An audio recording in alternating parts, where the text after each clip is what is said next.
Yeah,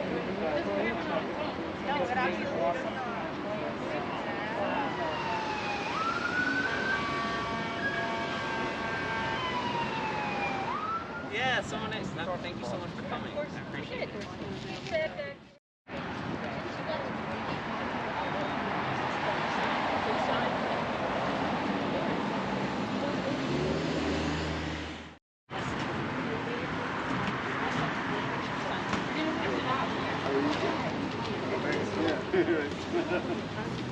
Yeah, exactly.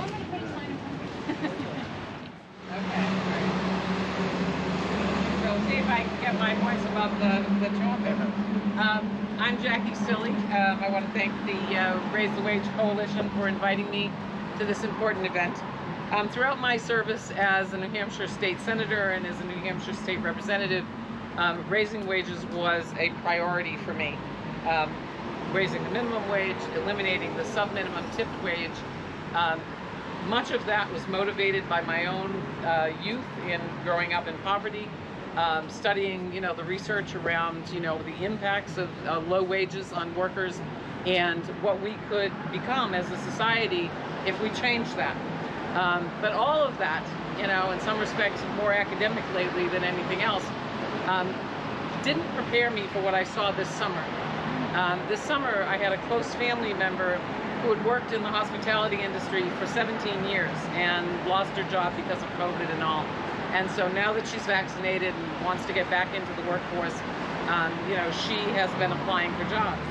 And so there were several aspects of that sort of, just as I said, drove home once again how bad these impacts are. So she applied for about a dozen jobs with different restaurants, very different restaurants, from Portsmouth to Concord. Not in one instance was she offered a wage higher than $3.27. Now, this at a time when all of our restaurants are screaming they don't have enough people. Right.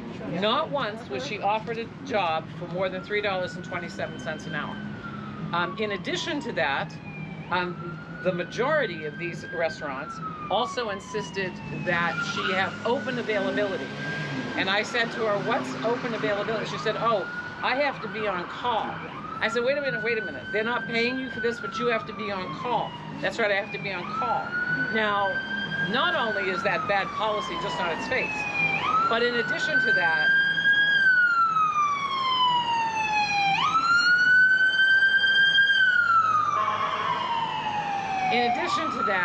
it effectively prevents a worker from holding a second job. Not that I believe that they should have to, but the reality is 10% of women, 8% of our low-wage workforce work second jobs just to survive. So if you're giving, an employer the ability to capitalize on your hours and your time, you can't work that second job. That was all bad enough, but one of the most egregious things I realized about some of these professions, and especially the restaurants, is the fact that, and I term it wage theft, just outright wage theft. It is legal by law, but your employer can use 20% of your time at the same rate, $3.27, that's the legal standard. They can use 20% of your time.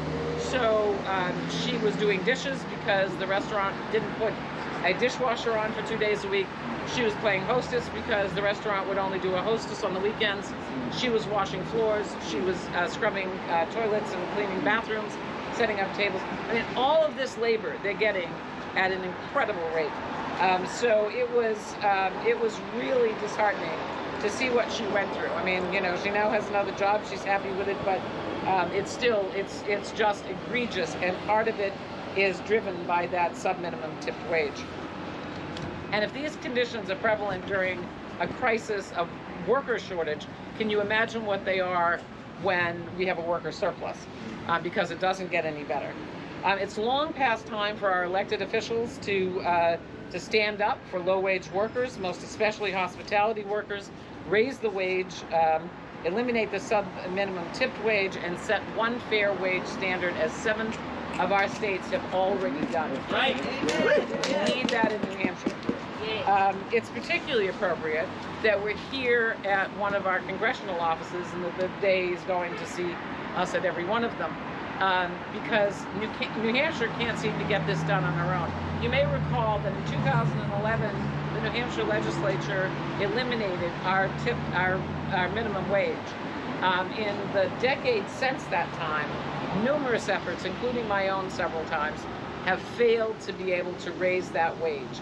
So we are relying on our federal delegation to do that and institute it across this country, and we really need that. Not only will it help the 11,000 workers in the state of New Hampshire that are working for minimum wage today, it will also help bring up 133,000 workers that are making less than $15 an hour. This has a profound impact on 21% of our workforce that can have a decent standard of living. You don't have to worry about, what's going to happen if they don't make it till Friday. Their families can have a better standard of living. So I really urge, and by the way, our state living wage, if with 2 parents and a child, is over $25. So we are way, way, way below that. So I am proud to stand with all of you and to call on Senators Shaheen, Senators Hassan, Representative McLean-Custer, to ask them to please, offer their support, be clear about it, transparent about it, and to thank Representative Pappas for his support. Let's get it done, New Hampshire. Yeah. Thank you. Governor. I did. Yeah. I didn't catch you. You're from Berlin, right? Yeah. Okay. Hey everyone, it's good to see all of you. Raise Up New Hampshire is a coalition of faith, labor, and grassroots organizations committed to advocating for the working people of New Hampshire. Since 2017, much of our attention has been focused on raising New Hampshire's pathetic $7.25 an hour minimum wage. As you know, New Hampshire legislature abolished the state minimum wage in 2011, and since that time we followed the federal minimum wage law, which means our minimum wage has been $7.25 an hour since 2008. Meanwhile, every other state in the region has been raising their wage multiple times. No one can survive on $7.25 an hour. Not anywhere, not in New Hampshire. The National Low Income Housing Coalition says that you need a household income of $23.43 to afford a 2-bedroom apartment in New Hampshire. It's not like we haven't tried, as Jackie Silly just told us. In the past few years, in fact, we managed to get 2 minimum wage bills, courtesy of Representative Schultz, passed through the House and the New Hampshire Senate, only to have them vetoed by Governor Sununu. Now he has failed us twice, and so now we are asking our federal delegation to make damn sure that the Raise the Wage Act passes the Congress and gets signed into law by President Biden, because he said it was the federal government's responsibility to raise the minimum wage. Yeah, whatever. And Granite Staters know that we need to raise the wage. In the spring, we conducted a survey, so now I'm going to dazzle you with numbers. In the spring, we conducted a survey of New Hampshire voters with help from the National Employment Law Project and public policy polling. And guess what we found? According to the survey, nearly 2/3 of Granite Staters support raising the minimum wage to $15 an hour by 2025. 71% of women support raising the wage. 95% of Democrats support it. 60% of independents, and even 1/3 of Republicans support raising the minimum wage to $15 an hour by 2025. Get it done. Yeah. What's more disturbing was that 51% of the 715 people that were surveyed said that they have worried about not being able to pay for essentials such as food, housing, and utilities. In the state with the lowest poverty rate in the country, in the richest country in the world. So, something needs to change. Some of the lowest paid workers in our state are the same people who helped us get through the COVID lockdown. Right. They kept the grocery stores open. They went to the homes of the elderly. They left their own families, and they went to the homes of the elderly and disabled to make sure they were taken care of. They left their homes and families and delivered food to your doorstep so you didn't have to. You know, they deserve more than a pat on the back. They deserve a raise.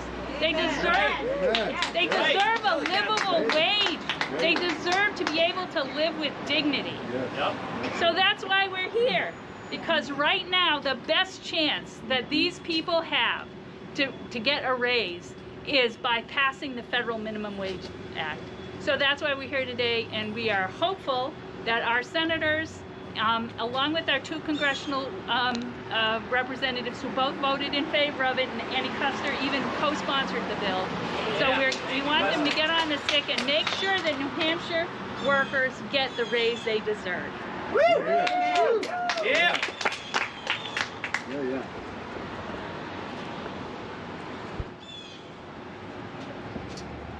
So, I was going to read a statement from the owner of the Common Man, but my phone is being used for live streaming, so I can't read it off my phone right now.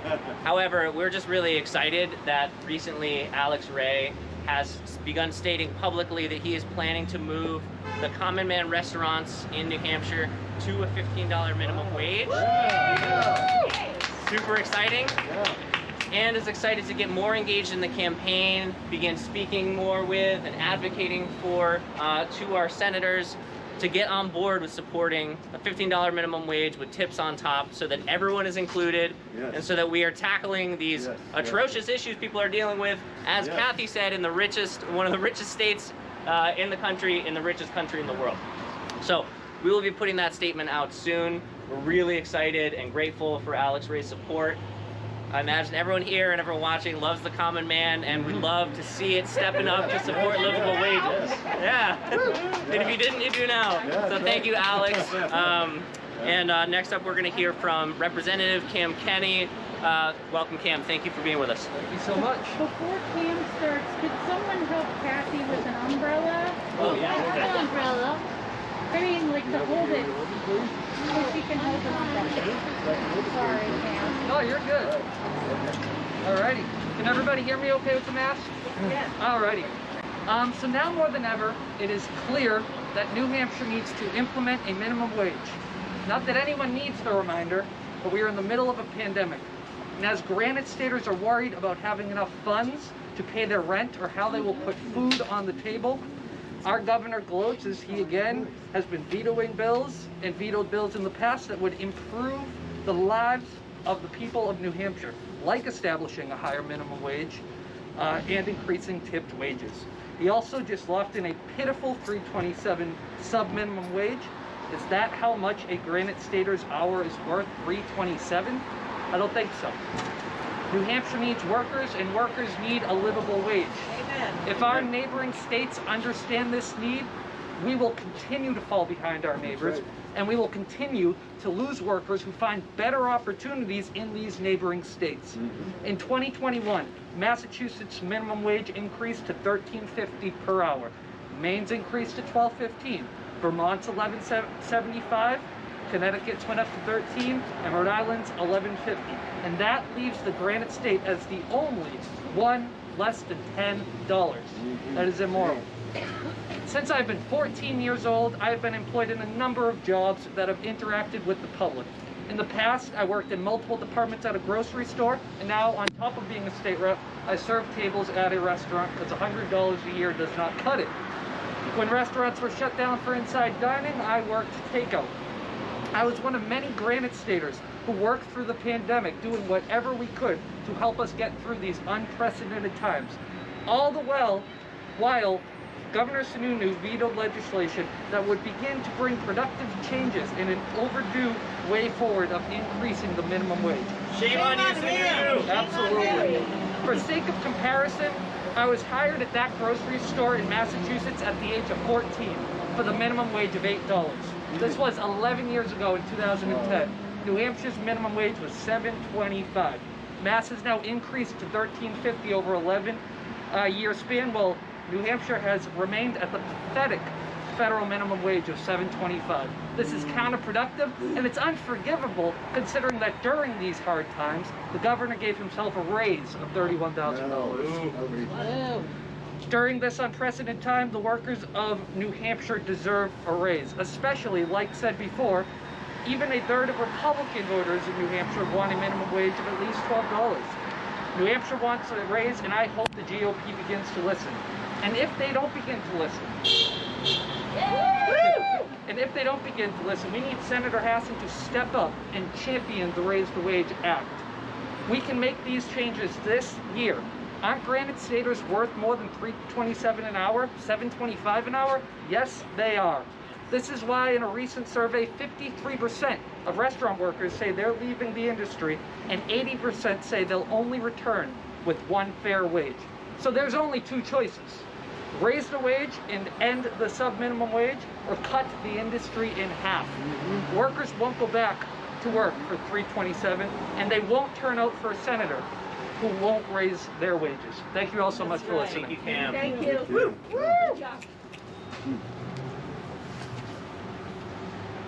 Hi everyone, I'm John Gregory Davis, pastor, UCC pastor in Meriden, part of the UCC Economic Justice Ministry team.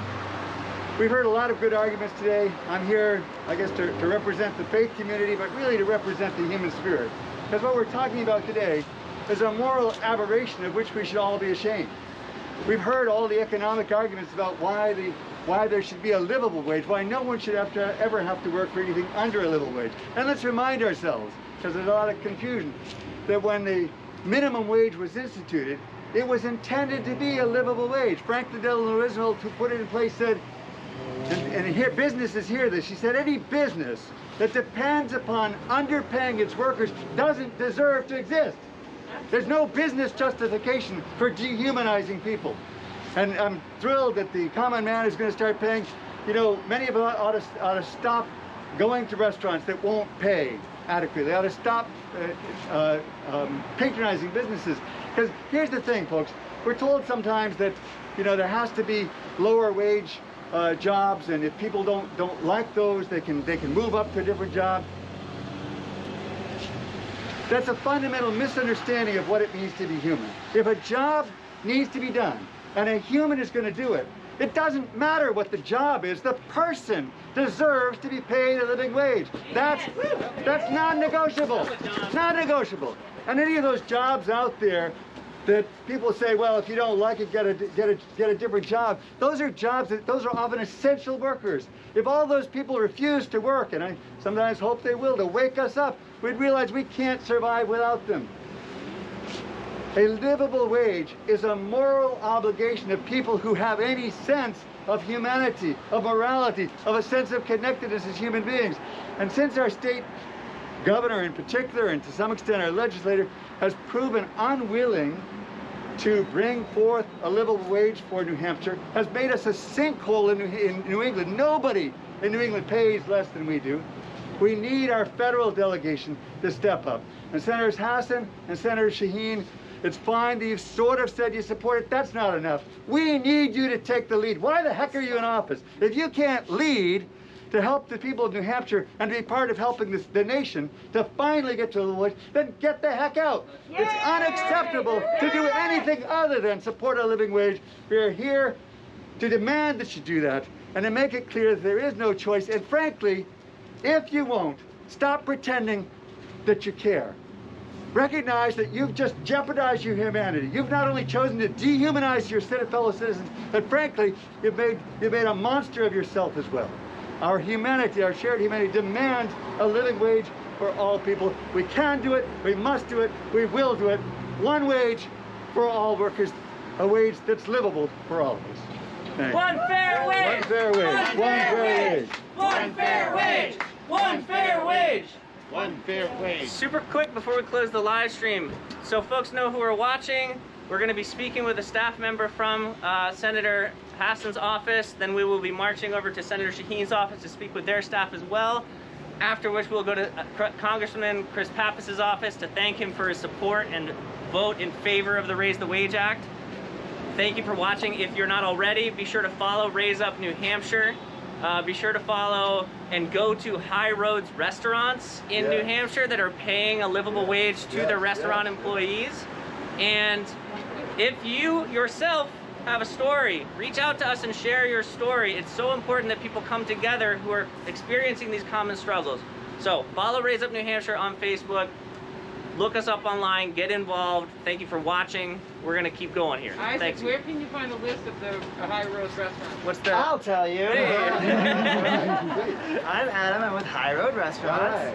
And our list, our list of member restaurants is at highroadrestaurants with an s.org/directory.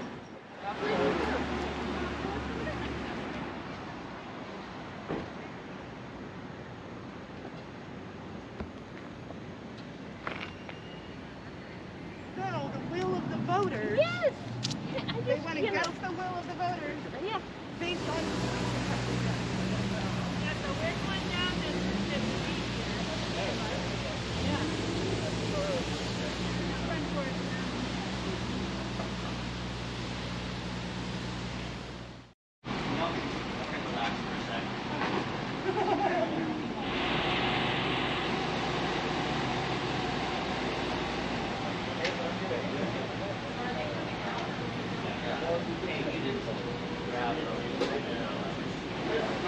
He can't come outside, but he's willing to take whatever information that we have. So I would suggest that we all go upstairs to the office and rotate through it. Are folks comfortable with that? Sure, we take it easy. Hey, Kevin. Hello, how are you? Can I help you?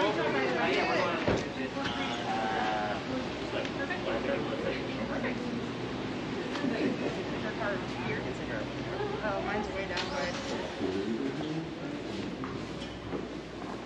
You're more than welcome. I don't know where the stairs are. So. Oh, we're not protesting. What are you doing? We were just gonna come in and create a time to speak with this. Private facility. It is, and we're There's gonna no wait. one in here.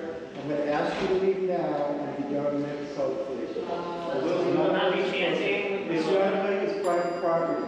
You are trespassing on private property. Are you a Senator Shaheen though? I'm not gonna repeat myself. Okay, we Okay. scheduled a meeting. It's a choice you're making. We scheduled a meeting with the senator, so it's not unannounced or anything.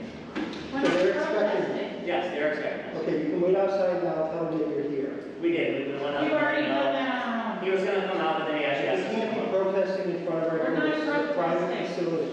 They're on private property. I That's totally hear illegal. you. We're just going up to speak with the staffer for a few Are you minutes. a senator? There won't be, chance or anything. Well, I need to verify that. So Okay. Can you just wait there? Absolutely.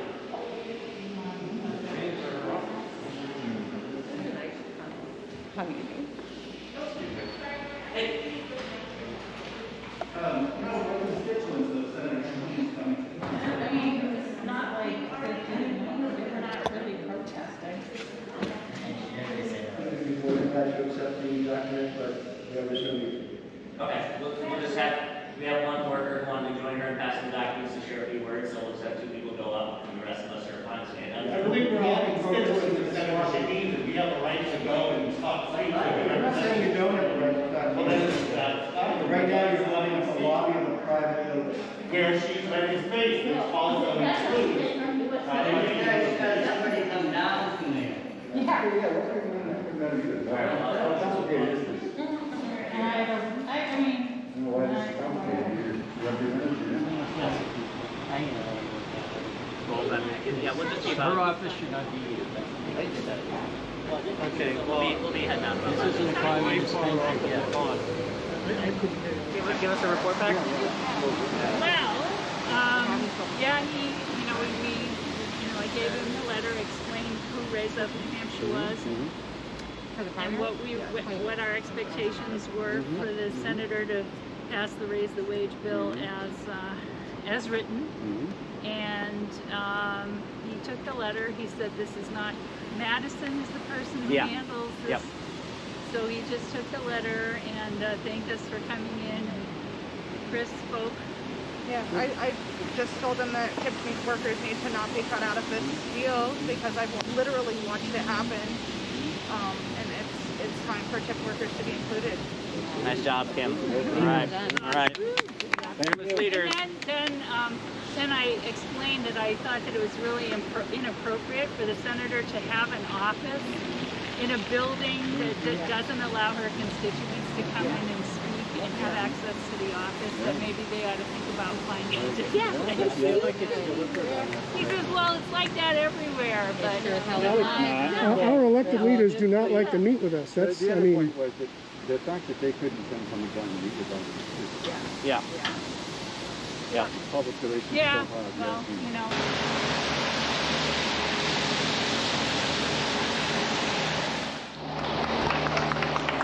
People wanted to share a few words about why cities are so important to us here in New Hampshire. And then Kathy, would you like to start off? Yeah, I am here with a letter from